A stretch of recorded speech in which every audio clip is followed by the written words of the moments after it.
أهلا بيكم. لو بتستعدوا لمقابلة تكنيكال في دوت نت يبقى أكيد عارفين إن هياكل البيانات سؤال أساسي ومضمون.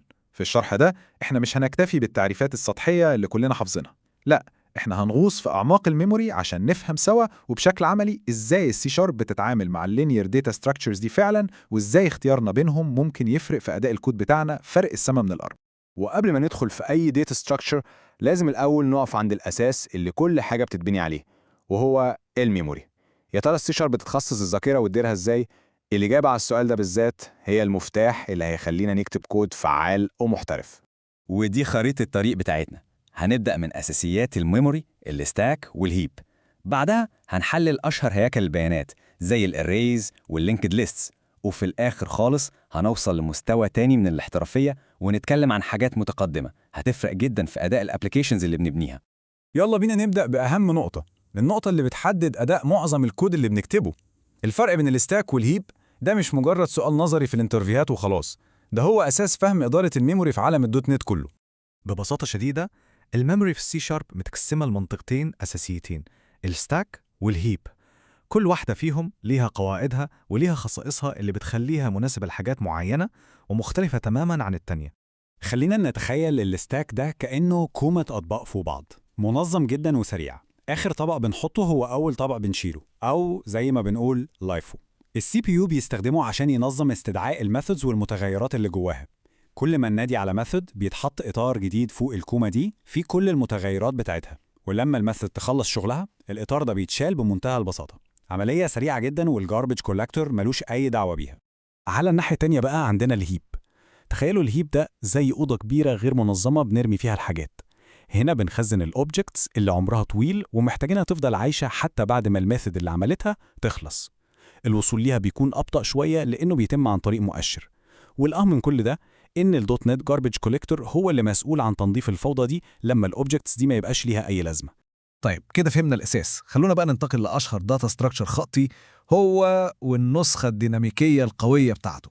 الاري أو المصفوفة هو العمود الفقري لمعظم هياكل البيانات.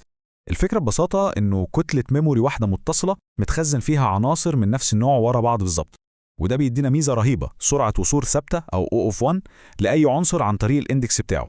بس خدوا بالكم من نقطة مهمة قوي، في السي شارب الاري نفسه ككائن بيعتبر ريفرنس تايب وبيتخزن على الهيب حتى لو العناصر اللي جواه هي فاليو تايبس. الحجم الثابت للاري ده رغم إنه فعال جدا إلا إنه بيحدنا، وده بيودينا لمشكلة كلاسيكية جدا في البرمجة.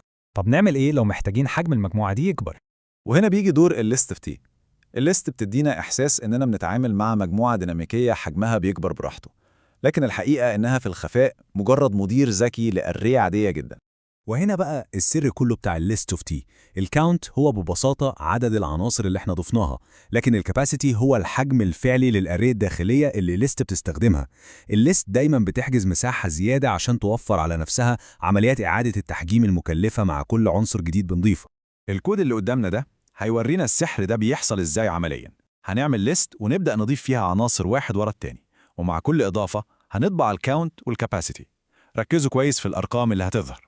شايفين اللي حصل؟ الكاباسيتي بدأ ب4. أول ما وصلنا للعنصر الخامس الليست وقفت كل حاجة، عملت أري جديدة خالص بس بحجم 8 ونسخت كل الأربع عناصر القديمة ليها وبعدين ضافت العنصر الخامس. العملية دي بتتكرر كل ما الكاباسيتي يتملي. عملية النسخ دي هي اللي بنسميها عملية O of N، يعني تكلفتها بتزيد كل ما حجم الليست يكبر. عشان كده لو عارفين من الأول إننا هنضيف مثلا 1000 عنصر، الأحسن إننا نحدد الكاباسيتي من البداية عشان نتجنب عملية النسخ المكلفة دي.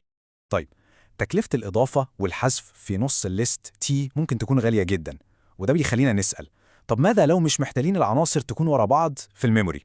هنا بقى بتظهر قوة اللينكد ليستس. على عكس الاري اللي لازم عناصره يكونوا جيران في الميموري، اللينكد ليست هي عبارة عن سلسلة من النودز. كل نود شايلة الداتا بتاعتها وشايلة عنوان النود اللي بعدها في السلسلة، اللي ممكن تكون في أي حتة تانية خالص في الميموري، وده بيدينا مرونة رهيبة. وهنا بنشوف قوتها الحقيقية. لو حبينا نضيف عنصر في نص أري هنضطر نعمل شيفت لكل العناصر اللي بعده، ودي عملية O of N. لكن في اللينكد ليست كل اللي بنعمله هو إننا بنغير مؤشرين 2 بس عشان نربط النود الجديدة في السلسلة. عملية سريعة جدا O of 1 بغض النظر عن حجم الليست. نقطة مهمة جدا لازم نعرفها هي إن اللينكد ليست اللي موجودة في السي شارب هي doubly linked list، يعني كل نود مش بس بتشاور على اللي بعدها، لا دي كمان بتشاور على اللي قبلها. ده بيخلي الحركة في الاتجاهين سهلة جدا، بس طبعا بيجي على حساب استهلاك ذاكرة أكبر شوية لكل نوع. البلاي ليست بتاعت الأغاني هي مثال مثالي جدا لاستخدام اللينكد ليست. طول الوقت بنكون عايزين نضيف أغنية في الأول أو في الآخر أو بعد الأغنية اللي شغالة دلوقتي. اللينكد ليست بتخلي العمليات دي في منتهى السهولة والكفاءة. تمام. دلوقتي خلينا نتكلم عن نوعين تانيين من هياكل البيانات. هما في الحقيقة مش هياكل جديدة قد ما هما مجرد قيود أو قواعد بنفرضها على هياكل موجودة أصلا زي الأري عشان نحل بيها مشاكل معينة.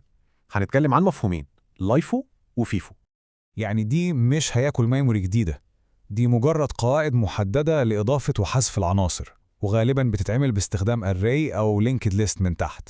الستاك بيتبع مبدأ آخر واحد دخل هو أول واحد يخرج، وده مثالي جدا لمهام زي إدارة تاريخ التصفح في البراوزر، أو طبعا أشهر مثال نظام الأندو في أي أبليكيشن. في المثال ده كل تعديل اليوزر بيعمله بيتعمل له بوش جوه الاستاك، ولما اليوزر يضغط اندو كل اللي بنعمله هو اننا بنعمل بوب لاخر تعديل من الاستاك ونرجع للحاله اللي قبلها. بسيطه وفعاله جدا. أما الكيو فبيفرض قاعدة الأول في الأول اللي دخل الطابور هو الأول اللي هيخرج منه، وده بيضمن للعدل والنظام بالظبط زي أي طابور بنقف فيه في الحياة. وأخيراً وصلنا للجزء المتقدم، الجزء اللي بجد بيفرق بين المطور العادي والمطور الخبير في دوت نت. هنتكلم عن إزاي نتعامل مع الميموري بكفاءة عالية جداً ونتجنب حجز مساحات جديدة كل شوية. السؤال ده سؤال جوهري في تطبيقات الأداء العالي. تخيلوا معانا إن عندنا أري حجمها 1 جيجا بايت، وإحنا بس محتاجين نشتغل على أول 100 بايت فيها. هل منطقي إننا نعمل نسخة منهم ونستهلك ميموري وقت زيادة؟ الإجابة الصح هي لأ طبعاً. وهنا بيجي دور السبان. السبان تي ده يعتبر تغيير جذري في عالم الدوت نت. فكروا فيه كأنه مسطرة ذكية أو عدسة مكبرة بنحطها على جزء من الميموري. هو مش بيمتلك الداتا، لا هو مجرد نافذة بتبص على جزء من داتا موجودة أصلا في مكان تاني، سواء كانت أري على الهيب أو حتى بيانات على ستاك. ده بيخلينا نعمل عمليات زي تحليل النصوص أو معالجة أجزاء من الصور بكفاءة خرافية، لأنه بيمنع تماما تكلفة الجاربج كوليكتور اللي بتيجي من إنشاء أوبجكتس جديدة ومؤقتة. دلوقتي بعد ما فهمنا الفروق الدقيقة دي من أول الستاك والهيب لحد قوة السبان، الكورة بقت في ملعبكم. المرة الجاية لما تيجوا تكتبوا كود اسألوا نفسكم، هل الليست دي هو فعلا أنسب اختيار هنا؟ طب هل ممكن نتجنب حجز ميموري خالص باستخدام سبان؟ الفهم العميق ده هو اللي هيحول الكود بتاعنا من مجرد كود شغال لكود احترافي وعالي الأداء.